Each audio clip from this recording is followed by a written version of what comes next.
What's up, everybody? Welcome back to the channel. Today we are starting our day up at our Dutchess yard, and I have to unload these rims off of this trailer. I am bringing them to Connecticut to this place called, I think it's Pete's Tire Barn or something like that, and he ordered the tires for us for this. These are actually the rims off of our Skytrak that caught on fire.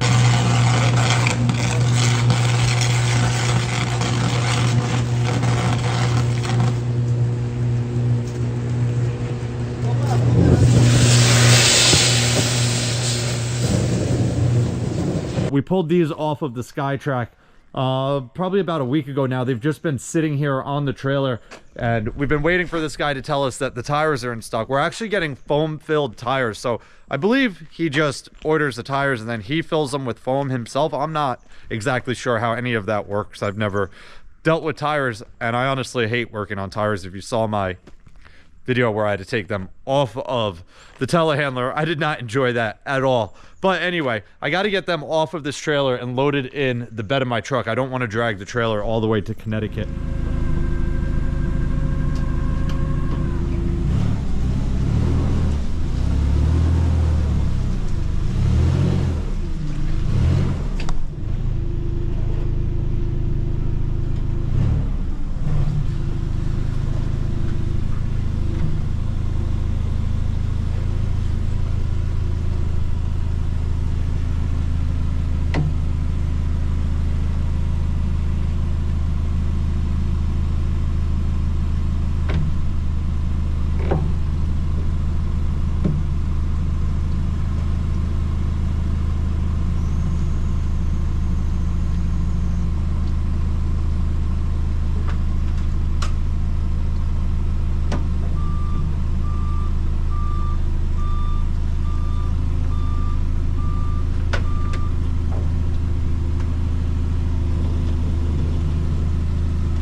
All right, we're all loaded up and strapped down. I only have one strap over these two rims that are on the back end here. Once you put a strap over top like that, these really don't go anywhere. You could shake it as hard as you can and you're not gonna get them to move at all. These two rims in the front here, I could not get a strap over top. Even if I spun the rim straight like this, my hooks are all back here and the rim would be like here. Those are way too heavy to be moving both of them at the same time. So I put two extra straps on it, one pulling each way and then one through the middle like that. We should have no issues at all. I think having both of these pallets in here will make it a lot easier when we get to this guy's shop. But time to hit the road and head to Danbury.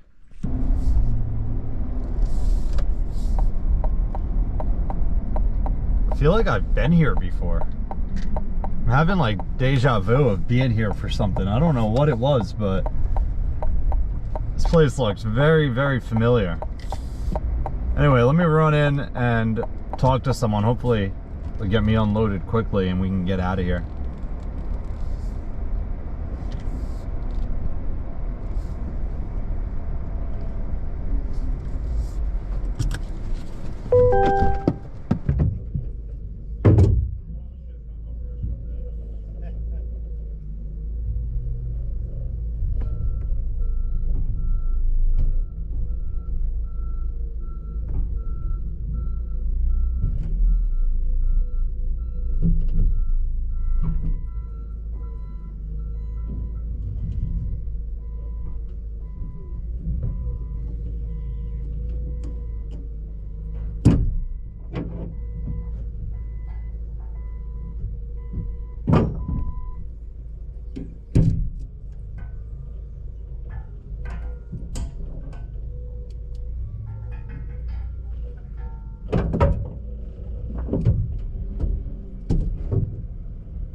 Alright guys, I'm on my way back to our Dutchess yard. Unfortunately, I had to take back roads the entire way. There was a ton of traffic on 84. I threw my GPS on before I pulled out of there. It said heading this way would be about 10 minutes shorter, but also 10 minutes longer than it would have been if there was no traffic on 84. So obviously, I chose to go this way. It's still like a 55-minute drive, where going on 84 is about 45 minutes. So not terrible at all. But the guy at the tire place said it would be a 7 to 10 day turnaround. He mounts the tires on the rims and then sends them out to a place to get them foam filled. So it really depends on how long it'll take the other place to fill them and how many tires they have to do and whatnot. But he gave me a 7 to 10 day turnaround. I'm actually on vacation for about 10 days starting on Saturday. Today's Thursday. I work tomorrow, and then Saturday morning me and my brother are hopping in a car and we're heading down to the Carolinas for about 10 days. We're gonna stop and see my mom in North Carolina for about 2 days. Then we're heading to Myrtle Beach for a golf trip with a bunch of his coworkers. They needed one person to fill a spot. They asked me, and obviously I'm gonna say yes to that. If you know anything about me, you know that I love golf. The clubs are sitting right behind me here. They do not leave my truck. So any opportunity to go on a golf trip, I'm gonna take. But we're gonna go there for I think 4 or 5 days, and then we're actually gonna stop in North Carolina again on our way home. My dad's flying down. He's gonna spend about 3 or 4 days with us there, and then on the 18th we're driving back home to New York. So back to work on the 19th. By the time I get back here, I'm sure the tires will be good to go. as long as my dad doesn't send one of my other co-workers to pick them up, that's probably what I'll be doing on the 19th. I might pick them up and then bring them straight to our Orange County yard and mount them back on the Skytrak. But we'll find out as things unfold while I'm away on vacation. That is going to wrap it up for this one. If you guys have any questions or comments, definitely leave them down below and I'll get back to you as soon as I can. Hope you guys enjoyed it. See you guys next time. Peace.